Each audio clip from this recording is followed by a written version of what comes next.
नमस्कार.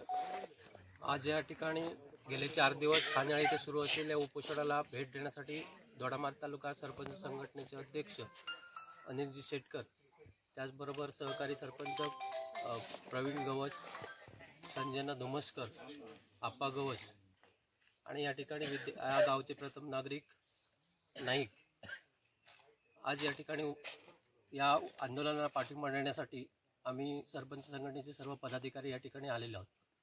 आत्ताच या ठिकाणी आंदोलनकर्त्यांची चर्चा झाली. त्यांचा जो विषय जो आहे त्या या ठिकाणी ज्या असलेल्या क्वारी त्या कायमस्वरूपी बंद करण्याचा त्यांचा निर्णय आहे. या निर्णयाला आम्ही त्यांना या सरपंच संघटनेच्या मार्फत पूर्ण पाठिंबा देत आहोत. त्याचबरोबर आत्ताच या ठिकाणी पाटबंधाऱ्याचे एक्झिक्युटिव्ह श्री जाधव यांच्याशी सुद्धा माझं बोलणं झालं. ते सुद्धा उद्या या ठिकाणी व्हिजिट करतील असं त्यांनी सांगितलेलं आहे. त्याचबरोबर या मतदारसंघाचे विद्यमान आमदार सन्माननीय दीपकभाई केसरकर कालच या ठिकाणी दोडामार्गमध्ये मी स्वतः आंदोलन केलं होतं. त्या आंदोलनात ते भेट देऊन त्या आंदोलनस्थळी आले होते. मात्र रात्री उशीर झाल्यामुळे ते या ठिकाणी येऊ शकले नाहीत. आत्ताच मी त्यांच्याशी फोनवर या ठिकाणी बोललो.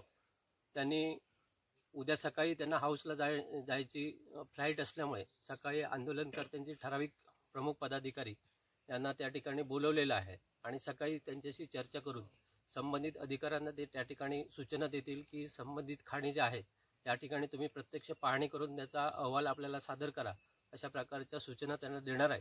त्यामुळे मी आंदोलनकर्त्यांना सुद्धा विनंती करतो, कुठंतरी आपण ह्या आंदोलनाला एक स्वरूप यायला पाहिजे, तर आपण अशा प्रकारची सूचना किंवा त्यांची जी आपल्याला त्यांनी विनंती केलेली आहे त्या विनंतीला मान देऊन आपण त्या ठिकाणी त्यांच्याशी संपर्क करावा, जेणेकरून ते संबंधित अधिकारी आहेत.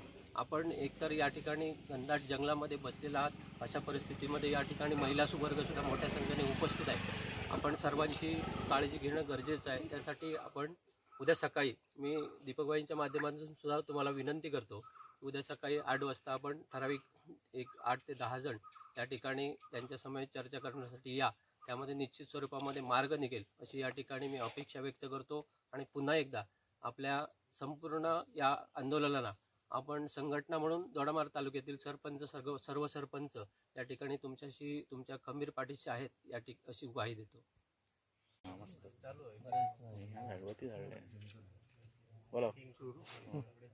या ठिकाणी आपल्या खाण्याळे गावच्या ग्रामस्थांनी महिला बंधू भगिनींनी या ठिकाणी आज जो 4 दिवस आंदोलनाचा पवित्रा घेतला आहे, बेमुदत त्यांचं साखळी उपोषण सुरू आहे आणि त्या महत्त्वाच्या एका विषयावरती त्यांनी हे आंदोलन सुरू केलेलं आहे. या ठिकाणी जर आता आपल्या सरपंच संघटनेच्या वतीनं आम्ही या ठिकाणी भेट दिली, त्या ठिकाणी वस्तुस्थिती पाहिली, जर ती जी वस्तुस्थिती आहे ती भयावह अशी प्रकारची वस्तुस्थिती आहे आणि अशी आपली माणसं या ठिकाणी आंदोलन करत आहेत. खरोखर जीवनाचा ज्वलंत प्रश्न या ठिकाणी त्यांनी हाती घेतलेला आहे आणि ही जर वस्तुस्थिती पाहिली आणि अशीच जर परिस्थिती आणखी 4-5 वर्ष राहिली तर हे धरणाचं पाणी सर्व खाण्याळे गावातच नाही तर पूर्ण अर्धा दोडामार्ग तालुका तर अर्धा गोवा घेऊन गेल्याशिवाय राहणार नाही. म्हणून आम्ही या आपल्या सर्व बंधू भगिनींना या ठिकाणी आमच्या सरपंच संघटनेच्या वतीने आपला जाहीर या ठिकाणी पाठिंबा व्यक्त करतो आणि जे पुढे जे काय ती भूमिका घेतील त्यांच्याशी आम्ही पूर्णपणे त्यांच्या पाठीशी राहू अशी या ठिकाणी ग्वाही देतो. खाण्याळे सरपंच ह्या क्वारीच्या संदर्भात जर म्हणायचं गेलं तर आहे कशा लिगली अनलिगली हे शासनाने ठरवायचं. पण आता सध्याची जी परिस्थिती आहे ती अशीच त्यांची स्फोटकं चालू आहे, अशी फोडाफोड चालू आहे की काही दिवसातच हे पाणी आरपार खाण्याला येऊन मिळणार. त्याच्यामुळे हे आता ह्या वेळेला ह्या क्षणाला बंद होणं गरजेचं आहे, एवढंच आमचं म्हणणं आहे. आणि ह्याला कोणत्याही प्रकारचं वेगळं वळण आम्ही स्वतः तरी हे थांबवणार किंवा थांबायला पाहिजे अशी आमची कोणतीच अपेक्षा नाही आहे. हे आज जर शासनाने आम्हाला मदत नाही करून हे थांबवलं तर हे आंदोलन किती तीव्र होईल हे समोर उद्या 2 दिवसातच समजणार, एवढंच सांगतो, बाकी काय नाही आहे.